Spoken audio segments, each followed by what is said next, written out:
Join করছে। আজ সকালে তার ব্যতিক্রম নয়, আজকেও সমাজের বিশিষ্ট ব্যক্তিরা দিলীপদার হাত ধরে বিজেপির পতাকা নেবেন। তাদের মধ্যে প্রথমে আমি ডাকবো বিশিষ্ট সায়েন্টিস্ট এবং লেখক ডক্টর নারায়ণ চক্রবর্তীকে। দিলীপদা আমাদের মাননীয় রাজ্য সভাপতি নারায়ণ চক্রবর্তীকে পতাকা তুলে দিয়ে আমাদের বিজেপি পরিবারে অংশগ্রহণ করাচ্ছেন।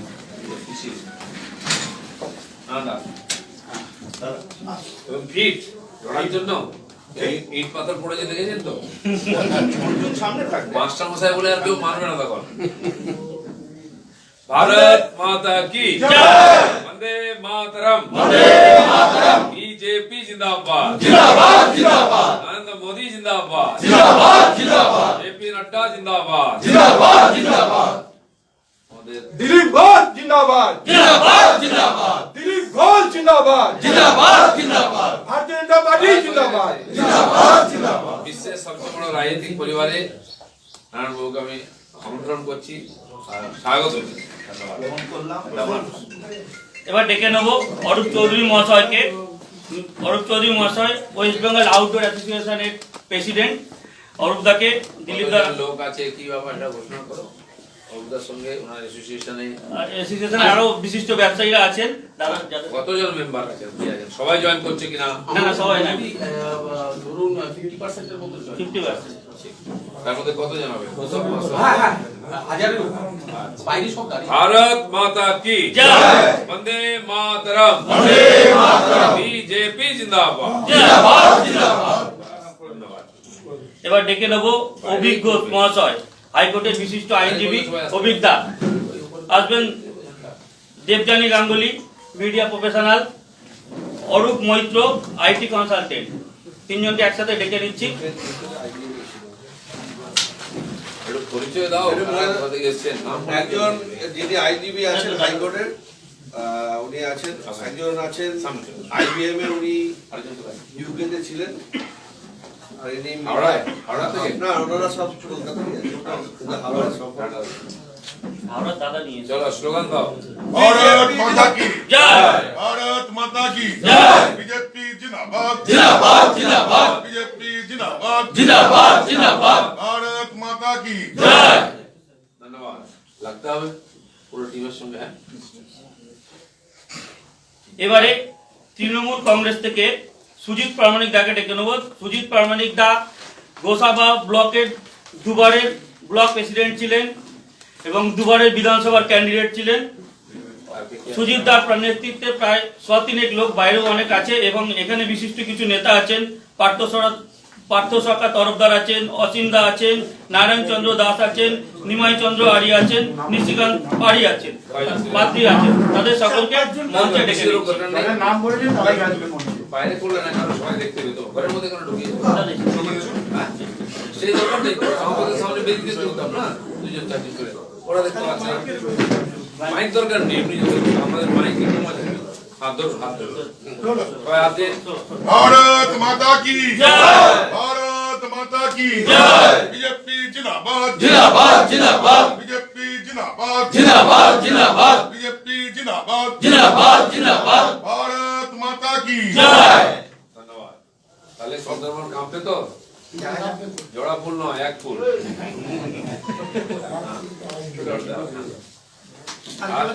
হ্যাঁ, আরেকজন আছেন। এবার আছেন বাগুইহাটির বিশিষ্ট ব্যবসায়ী বিশ্বজিৎ সরকার দাদা। তার নেতৃত্বে বাগুইহাটির 24 জন ব্যবসায়ী আসবেন। বিশ্বজিৎ দাকে ডেকে নেবো। জয়েন করবে? নামটা দিয়েছো? হ্যাঁ, দিয়েছে। ঠিক আছে। দাদা সুব্রত সরকার দা আসবেন, প্রশান্ত দাস আসবেন, রূপেশ দাদা আসবেন, সঞ্জয় মন্ডল দাদা আসবেন, পিন্টু মন্ডল দাদা আসবেন, আরো অনেক আছে দাদা। ঠিক আছে, বিশ্বজিৎ দা আসেন, সিনিয়র দাদা যারা আছেন চলে আসুন।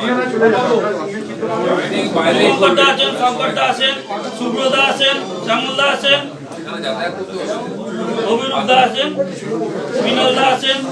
बीजेपी जिंदाबाद, জিন্দাবাদ, জিন্দাবাদ, बीजेपी जिंदाबाद, बीजेपी जिंदाबाद, भारत माता की জয়, भारत माता की জয়, जय श्री राम, জয় শ্রীরাম, जय श्री राम। জয় শ্রীরাম। ঠিক আছে, লাগতে হবে, আর ভয়ের কোনো কারণ নেই। বাস দাদা আপনি ভয় দেখান এবার বেঙ্গল টাইগার যা হয়ে যা ডারে ওই টিমটা এই বাইরে আছে আরো সব বাইরে আছে ঠিক আছে ওরা তো করোনা में নিজের এলাকায়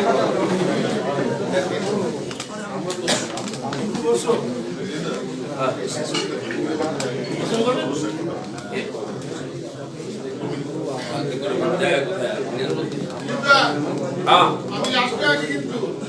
লাস্টে আচ্ছা ঠিক আছে কলকাতা হয়ে দিল্লি সকাল থেকে দুবার ফ্রেশ হয়ে গেছে সেরকম নতুন কিছু করার নেই আলাদা যদি কিছু থাকে জিজ্ঞেস করবে দাদা গ্রামের রামনগরে তৃণমূলের মিছিলে হামলা হয়েছে আপনাদের দিকে অভিযোগ রামনগরে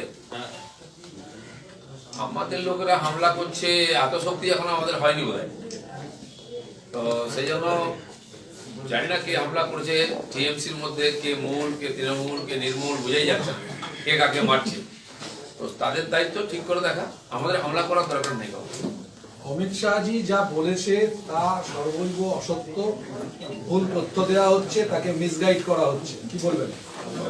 তথ্যই আছে ওনারা ঠিক তথ্য দিন না কেন একদিন দেননি লোককে দিদিমণি যেটা বলে দেন ওটাই তথ্য কোনো ওয়েবসাইটে নাই কোথাও সেই ডিপার্টমেন্টের অফিসিয়াল কোথাও কিছু তথ্য পাওয়া যায় না উনি কত লোককে চাকরি দিচ্ছে সেটা উনি একমাত্র জানেন কেউ জানে না কোথাও চাকরি করার লোক খুঁজে পাওয়া যায় না আমি বিভিন্ন জেলায় যাই গ্রামে যাই বলছি আমাদের গ্রাম থেকে তো কেউ চাকরি পায় না এলাকাতে তার চেক চাকরি পাই আমরা চাইছি সেই তথ্যগুলো উনি দিন যদি অমিত শাহ ভুল বলে তাকে প্রমাণ করার দায়িত্ব ওনাদের সেটা দিন মানুষ ঠিক করবে কে ঠিক কে ভুল আর আগামী নির্বাচনে তার রেজাল্ট হবে দিলীপ দা বলুন বোলপুরে যে বাড়িতে বাসুদেব বাউলের বাড়িতে অমিত শাহ ভোজন করেছিলেন ঠিক তার পরের দিন তৃণমূল কংগ্রেস তাদেরকে সাহায্যের জন্য এগিয়ে এসেছেন শোনা যাচ্ছে সপরিবারকে নিয়ে যাওয়া হয়েছে কি বলবেন এটা নতুন নয় আমরা দেখেছি সেই নকশাল বাড়িতে যে আদিবাসী পরিবারে মানে অমিত শাহ ভোজন করেছেন তাকে জোর করে তুলে নিয়ে গিয়ে এলাকা ছাড়া করে টিএমসিতে জয়েন করানো হয়েছিল এক বছর পরে তিনি আবার রামনবমী মিছিলে এসেছিলেন তো এইভাবে ভয় দেখিয়ে আর চমকানো হচ্ছে বাঁকুড়া যে আদিবাসী পরিবারের ওনারা গেছিলাম আমরা খেতে মানে অমিত শাহ গেছিলেন তাদেরকেও চমকানো হচ্ছিল সাহায্য করতে গেছিলেন তারা কি সাহায্য চেয়েছেন যেখানে সাহায্য দরকার ঝাড়গ্রামের লোধা শহররা না খেতে পেয়ে মারা যাচ্ছে সেখানে তো 1 কিলো চাল কেউ নিয়ে যায় কেন যাচ্ছেন না আমফানের চালটা এলো আর করোনা আক্রমণের সময় ফ্রি রেশন হলো সেটা পৌঁছলো না আজকে ওনারা খাওয়াতে যাচ্ছেন তো যদি তার মানে বহু লোক আছে অভুক্ত কষ্টের মধ্যে আছে আর তারা কষ্টের মধ্যে থেকেও বিজেপি লোককে খাওয়াচ্ছেন বাড়িতে থেকে তখন তারা সাহায্য করতে যাচ্ছেন যারা সাহায্য চাইছেন আমফানের পরে চাল চেয়েছেন ত্রিপল চেয়েছেন পুলিশ তাদের লাঠিপেটা করছে তাদের জন্য 20,000 টাকা ঘোষণা করে নিজের পার্টির লোকেদের দিয়ে দিয়েছেন এখন এইসব নাটকবাজি কেন করছেন লোককে ভয় দেখাবার জন্য এতে কোনো লাভ হবে তার জন্য তো দুবার জঙ্গল মহল দেখিয়ে দিয়েছে উত্তরবঙ্গ দেখিয়ে দিয়েছে যে তারা এই অত্যাচার সহ্য করবে না পঞ্চায়েত পার্লামেন্টে তারা ভোট কার দিকে দিয়েছে সেটা আপনার জানেন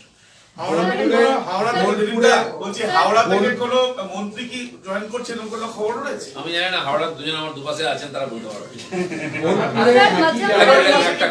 सर मध्यम ग्राम में जो भाजपा कर्मी की कल हत्या हुई तो ये क्या बंगाल के जो खूनी राजनीति है इसी का बयान कर रही है क्या कहेंगे सर बिल्कुल कल शायद चीफ मिनिस्टर बोली है कि राजनीतिक हिंसा नहीं होता है और सुबह लाश मिलती है और हम पार्टी के कार्यकर्ता का तो क्या इनकी बात पर कितने यकीन किया जाए आज भी हत्या हो रही है हिंसा हो रही है गांव गांव में हो रही है इसको बंद करने की हिम्मत उनके पास नहीं है क्योंकि एडमिनिस्ट्रेशन टूट चुकी है और उनके हाथ के कंट्रोल में नहीं है और ये हम जूझ रहे हैं सबसे ज्यादा हम भुगत रहे हैं ये सबके सामने जाहिर है हर रोज ये लाश का फोटो आता है टीवी में देखते हैं पेपर में देखते हैं तो इसका सबूत क्या है तो ममता बनर्जी कुछ बोलती है घटना कुछ और होता है বোলপুরে একই জায়গা থেকে সভা হবে অনুব্রত মণ্ডল জেলার লোক বলছে যে এলাকার 10,000 লোক নিয়ে আসবো ঠিক আছে সেটা আনুন না আমরা দেখতে চাই করে দেখান আজকে বিজেপি সভা করছে বিজেপি নাকি বাইরে থেকে লোক আনছে এ আনছে ও আনছে প্রমাণ করার চেষ্টা হচ্ছে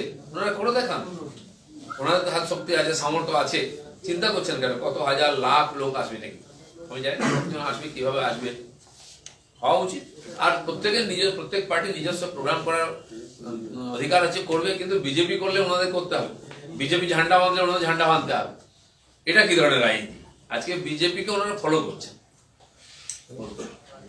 ফেব্রুয়ারি মাসে কি প্রধানমন্ত্রী আসছে এরকম কোনো খবর আছে? প্রত্যেক মাসেই আসবেন কিন্তু এখনো ডেট ঠিক হয় দিলীপ দা অগ্নিমিত্র বলকে ফোকাস করা হয়েছে এত ফোকাস করার প্রয়োজন কেন হচ্ছে? অনেকেই করা হচ্ছে। পার্টির লাইনের বিরুদ্ধে কোনো স্টেটমেন্ট দিলে, কাজ করলে পার্টি তাকে সতর্ক করে, সেটুকুই করা হয়েছে। অনেকে বলছে যে যারা নতুন আসছেন তাদেরকে মেনে নিতে পারছেন না বলে একটু চাপে রাখা করছে। অগ্নিমিত্রা পাল কবে এসেছেন জানেন আপনি? অনেকে বলছেন 2 বছর হয়নি এখন, উনিও তো নতুন। যেটা যারা চালানো হচ্ছে মার্কেটে খাচ্ছে না তো পাবলিক। পার্টির ডিসিপ্লিন শেষ কথা, নতুন হোক আর পুরনোই হোক। 25 বছর পার্টিতে আছে, 5 মাস পার্টিতে আছে, দুজনের জন্য ডিসিপ্লিন এক, সেটা মানতে হবে সবাই। সৌমিত্র খানের স্ত্রী সুজাতা খাঁকে নিয়ে তৃণমূল কংগ্রেস খুব হইচই করছে এবং একটা বড় জিত বলে ওরা বলছে, কি বলবো? এটাই হয় আমাদের পার্টিতে। এমপি, এমএলএ, মন্ত্রী আসছেন রিজাইন করে দিয়ে, আর আমাদের পার্টির প্রাইমারি মেম্বার কিনা আমি জানি না, তিনি তাকে নিয়ে সৌগত বাবুর মতো সিনিয়র লিডার লাফাচ্ছেন, কি আনন্দ ওদের। তো ঠিকই আছে, স্ট্যান্ডার্ড বোঝা যাচ্ছে। এবং আমি অবাক হয়ে যাচ্ছি, কিছু মিডিয়া এটাকে নিয়ে বিরাট নিউজ করছেন, তাদের স্ট্যান্ডার্ডটাও বোঝা যাচ্ছে। लोगों की बीच चर्चा ये है कि आप पार्टी तोड़िएगा तो आपकी बीजेपी वालों का घर तोड़ देगी तृणमूल। अपना घर संभाल के पहले रखे, फिर हमारी घर तो रहेगी। बोलिए हिंदी কত দূরে? পাটনা আসুন, ও এখনো সেট আছে, ঠিক আছে। सर कल जहां आपने जनसभा किए थे वही आज टीएमसी का जनसभा है, क्या कहेंगे? मैं बोल दिया ना, बीजेपी को फॉलो कर रहे हैं। मैंने बोली अच्छी बात है, अच्छी बात को फॉलो करना ठीक है, लेकिन आप अगर फॉलो कर रहे हैं प्रोग्राम का, आप मोदी जी जो काम कर रहे हैं, आयुष्मान भारत का लोगों को 5 लाख दे दीजिए, क्यों रोक रहे हैं?